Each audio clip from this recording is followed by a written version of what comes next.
Hello. Hopefully you are coming from part 1 of this video where we discuss the recent arrest of Josh Duggar and purity culture as it relates to him and his family, and my opinions on the whole situation.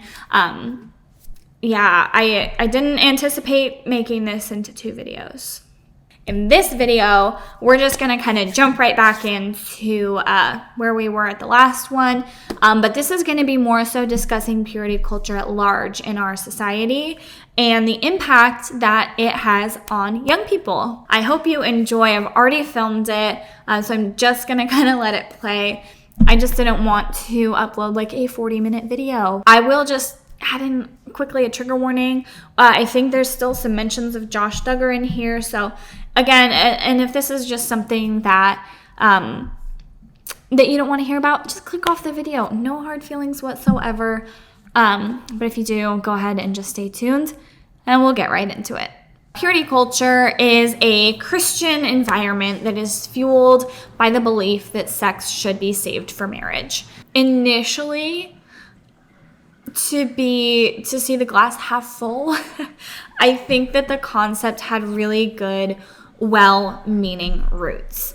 I don't know, the idea of purity and saving your virginity, again, in my opinion, was started by Christian people who didn't want to see their children getting hurt.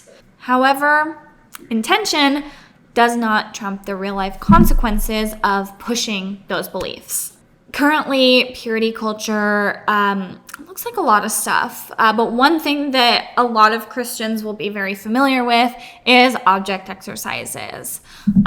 Your body is a chocolate bar, and every time you have sex, it's like taking a bite of the chocolate bar. Oh, you did it again. Oh. And do you really want your future hypothetical husbands to get this unwrapped, chewed, touched, used, unappealing chocolate bar? Is this you, girlfriends? Disgusting. Because we all know that women are like a Hershey's chocolate bar. Also, I know that you already know this.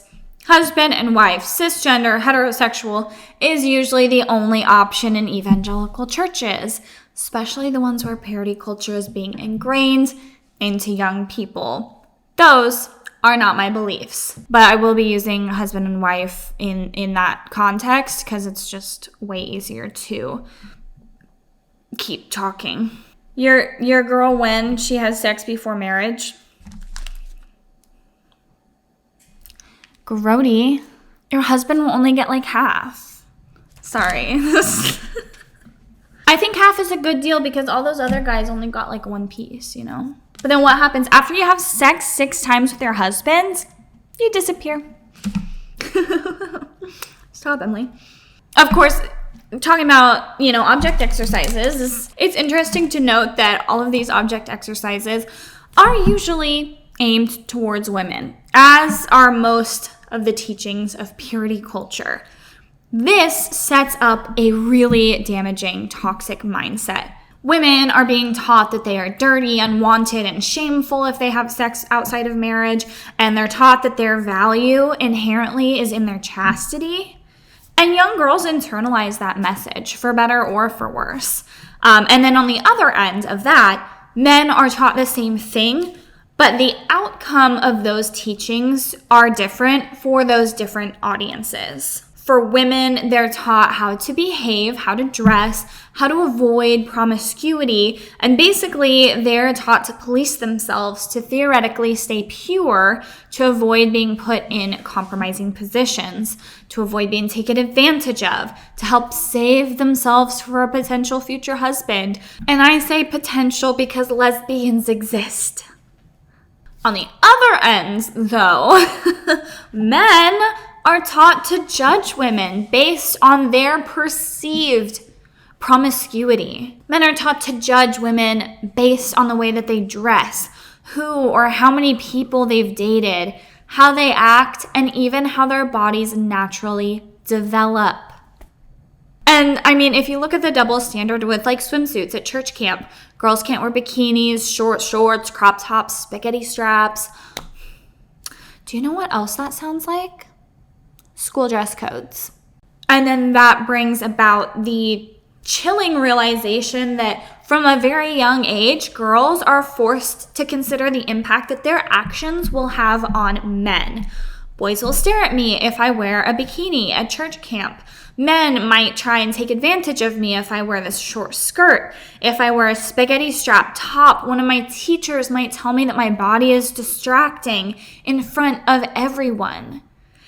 It just, the list goes on. And every woman that I know experiences some iteration of purity culture, church or not. The responsibility for men's actions is placed on any woman that they may interact with. This has consequences for men as well. Young boys are taught that they have just no control over their bodies and they're enslaved to their lust and their desires. And if a woman is wearing a crop top or a tank top or a bikini, it's her fault if that turns you on. But also don't masturbate, because that's a sin. And if you ever consider looking at porn, that's a sin. And if you want to consensually quell your sexual desires, sin, that's also a sin. Don't do that. Don't do that. No, no, no. Don't touch yourself. That's gross. 10 points if you know the original song. Anyway, purity culture creates these bubbles of self-policing and judgment, and I believe that the purity culture in the way that we have it now is insidious, and it pulls people away from God. I don't want my words to be misconstrued. If you feel led to abstinence, if waiting until marriage is something that you are comfortable and confident with, that's amazing. And I believe that God does put that in the heart of some. However, if you're abiding by that out of fear and shame, that's not godly. As Christians, we're told not to fear. And somehow we've created a culture where people are afraid to approach their sexuality because it's this forbidden, scary subject that you're only allowed to explore within the confines of marriage. I've wrestled with the what ifs when it comes to the case of Josh Duggar. What if he had gotten comprehensive sex education at an appropriate age? What if his parents had sought genuine professional help when he started showing signs of inappropriate predatory behavior? I truly believe that purity culture is an idol that the Duggars and evangelical Christianity have created. They idolize sexual purity above anything else. And when the Duggars, when they put those unattainable standards on national television, when they covered up Josh's egregious behavior over and over again and created this environment where sexuality is shameful, they dug themselves into this deep trench where now all they can do is fight to maintain innocence and cover up for Josh. I was raised with this undercurrent that sex before marriage was as close to unforgivable as sin could get. But every sin is the same, but that one's extra bad, so extra, don't do that. But it's the same, but that one's extra bad. But the same, but bad. All of the adults around me and throughout my, childhood and teen years who confessed to young children, like I was unable to wait until marriage. They had to spin their testimonies to frame this really normal, healthy behavior and desire as a massive transgression and a crippling point for them in their lives. Shame is not of God. Shame pushes you away from God and isolates you. And I believe that in that isolation is where you leave yourself open to evil. Satan doesn't tempt you away from God because you're 17 and you think someone in your class is hot. Satan tempts you away from God when you have fear and shame wedged into your heart and you feel dirty or less worthy for having those normal desires. And that is not what God is asking of us.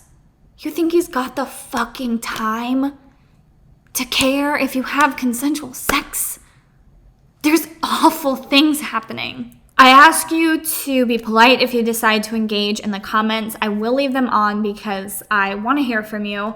And just know there's so much more that can be said regarding purity culture and Josh Duggar. And I'd like to continue to have an open conversation about this. So if this is something that you want to hear more from me, let me know because it's something I'm very passionate about. I'll see you next time, folks. Religion and politics, the two least controversial things on the planet. Great.